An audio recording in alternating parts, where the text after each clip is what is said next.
Noong simula, hindi naging maganda ang treatment ng bagong amo kay Jimmy. Pero pinagtyagaan siyang alagaan ni Jimmy dahil mas nalibabaw ang awa at malasakit niya para sa matanda at ang pangarap na kaginhawahan para sa kanyang naiwang pamilya. Makalipas ang ilang buwan, unti-unti nakaramdam si Jimmy ng pagod at kalungkutan. Lalong nangulila si Jimmy sa kanyang pamilya. Hanggang sa... Ay, Gladys, pasensya na. Hindi ko kasi papigilan dahil homesick fish. Hindi ako makakain na maayos, so hindi ako makatulog kasi mas namiss ko pa kayo pati yung mga kamugay ko. Eh, nakapita na naman pa ng amo mo dyan, mahal. Bali, hindi naman.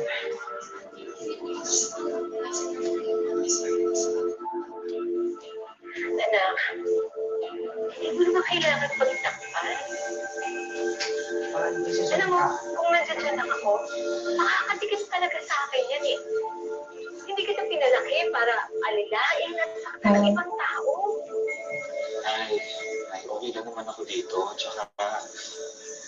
Tsaka ako, naniniwala ako na may tinatagong kabutihan naman itong amo ko. Saan? Sa talampakan? Anak, kung pagod ka na, bukas ang pinto. Sa oras na gusto mo umuwi.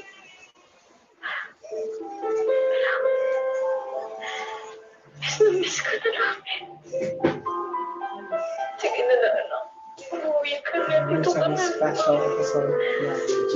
Hanggang kailan ka mo magtitigil dyan? Hanggang dulo.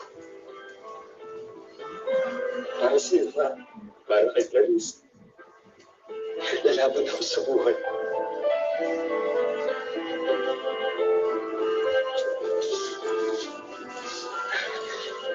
Ay, yung ano ko nandito sa Manila, dyan na kayo ah.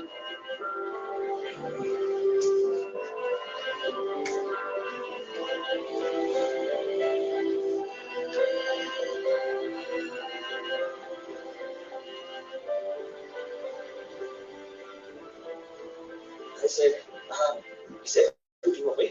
Do you need anything? I am good. I just need some fresh air. Is that your family? Yes, sir. My mother and my wife. Sir, my children are already asleep.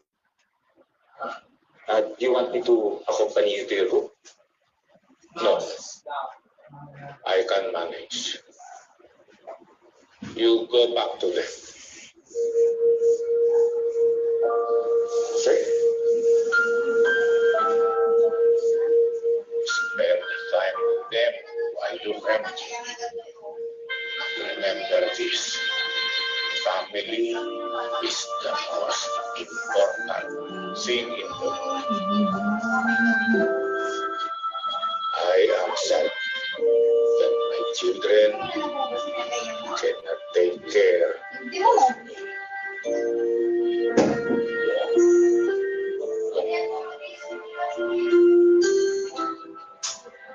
Thank you.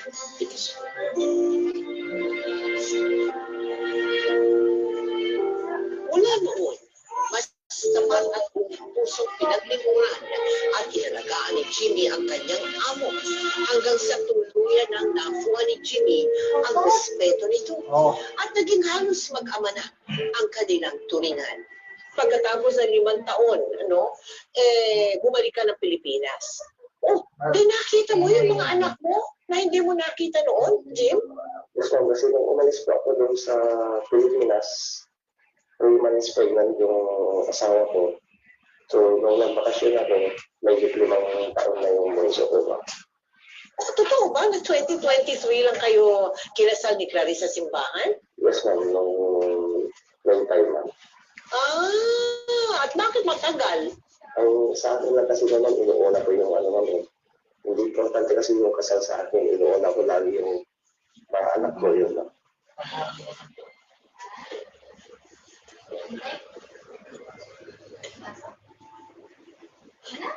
feel bad. I was not able to come to your wedding. How was it?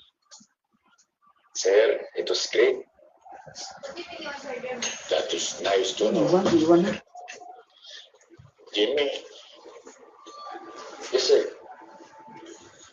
you have been telling me stories about your wife, Sir. children, your mother, but never about your father. How come?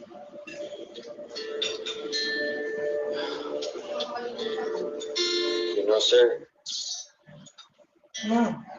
my father died when I was still young. Pause. He wasn't the perfect father, but I do miss him so much.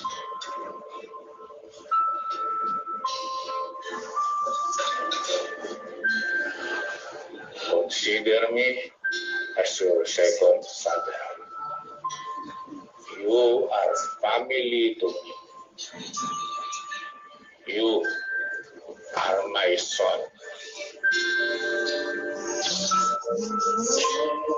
Thank you, sir. Abba. Call me Abba. Thank you, Abba.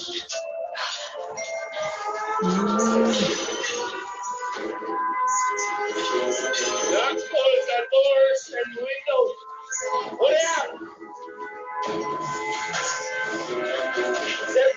Hurry up! What apartments? Outside. Let's say, come on. But I am old. Just leave me here and save yourself. No, sir, I will not. Don't kill me. I will not leave you. No! Keep the same. They will kill you. They will kill us all. I will save you. Save your friend.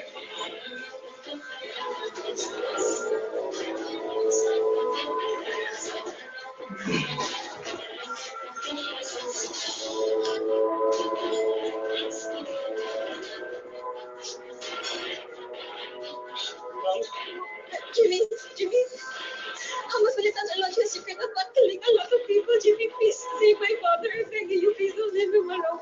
Jimmy, please. Jimmy, hello?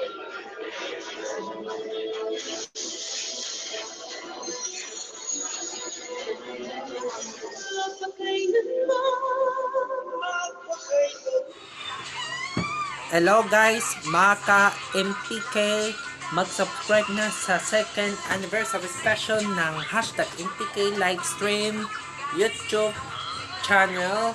I-click natin yung subscribe yung channel. Pagkatapos, i-click natin ang notifications bell na below. Maraming salamat po mga ka-MPK.